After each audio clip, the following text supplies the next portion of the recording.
नाशिकच्या पंचवटीत jogging track असलेल्या Shrikrishna garden समोर साकारलाय 7 मजली देवीदास हाईट प्रकल्प। मग येताय ना आजच आपला फ्लॅट बुक करायला देवीदास हाईट्स मध्ये।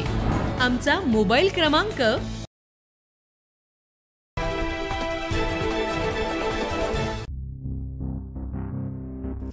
नाशिकमध्ये सोशल मीडियावरील पोस्टवरून सुरू झालेल्या वादाचं थेट जीवघेण्या हल्ल्यात रूपांतर झालंय।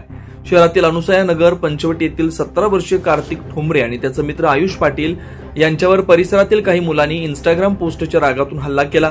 15 ऑगस्ट रोजी सकाळी 9:30च्या सुमारास शहरातील मराठा हायस्कूल गंगापूर रोड परिसरात सरकारवाडा पोलीस ठाण्यासमोरच या दोघांवर जीवघेणा हल्ला करण्यात आला।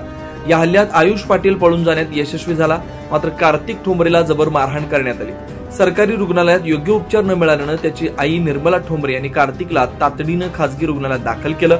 सध्या त्याच्यावर उपचार सुरू आहेत। माझं नाव निर्मला सुरेश ठोंबरे, माझ्या मुलाचं नाव कार्तिक सुरेश ठोंबरे।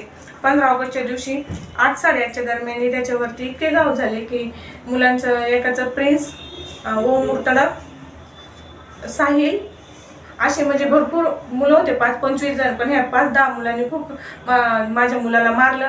एवढं डोकं फोडलंय, इथं छातीला मार लागलाय, इथं मुका मार लागलाय, पाठीमागे टाके, इथं मांडीला बी खूप मारलंय।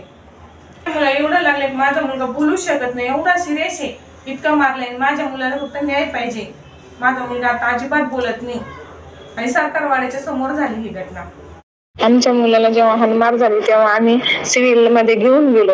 तिथे मुलाला टाके टाकले, चेक करत होते। आम्ही बोललो ऍडमिट करून घ्या, तर ते सर नाही बोलले, ऍडमिट नाही म्हणे, घरी घेऊन जा आणि मग डायरेक्ट टाके टाकले। आता आम्ही बोललो नाही ना, आमचं पेशंट सिरियस आहे, तर ते म्हणे काही गरज नाही ऍडमिट करायचं, एवढं रक्त वगैरे गळत होतं तरी त्यांनी आम्हाला घरी पाठवलं। त्याच्यानंतर आम्ही मग आयुष हॉस्पिटलला घेऊन आलो। माझा मुलगा एवढा सिरियस आहे, आता बोलू शकत नाही, उद्या काहीही झालं हे मारणारे मुलंच त्याला जिम्मेदार राहतील आणि हे पोलिसांनी मला न्याय द्यावा माझ्या मुलाला। माझं नाव आयुष दीपक पाटील।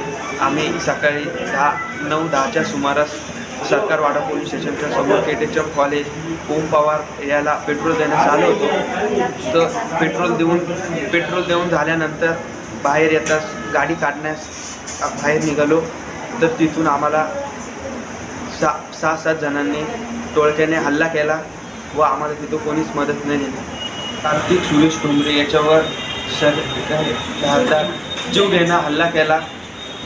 आम्हाला मारणारे 15 ते 20 जण होते, पण त्यांच्यातले 6-7 जणांचे नाव आहे।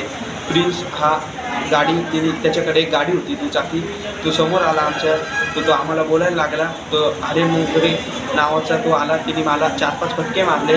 तर प्रणव मंडरे यांनी गाडीची चावी काढली। आमच्या साई कुटे नावाचा एक पोरगा होता, त्याच्या कमरेला हत्यार होतं, तिने काढून ते काढताच मी पळालो। या प्रकरणी सरकारवाडा पोलीस ठाण्यात गुन्हा दाखल झालाय। 7 ते 8 आरोपींपैकी 2 विधी संघर्षित मुलांना पोलिसांनी ताब्यात घेतलाय, तर इतर संशयित फरार आहेत। मात्र पोलीस ठाण्याच्या हक्केच्या अंतरावर आणि आयुक्तालयासमोर घडलेल्या या प्रकारामुळे नाशिककरांच्या सुरक्षेवर गंभीर प्रश्नचिन्ह उभं राहिलंय। 9 न्यूज महाराष्ट्रासाठी प्रतिनिधी अनिल केदारे, नाशिक।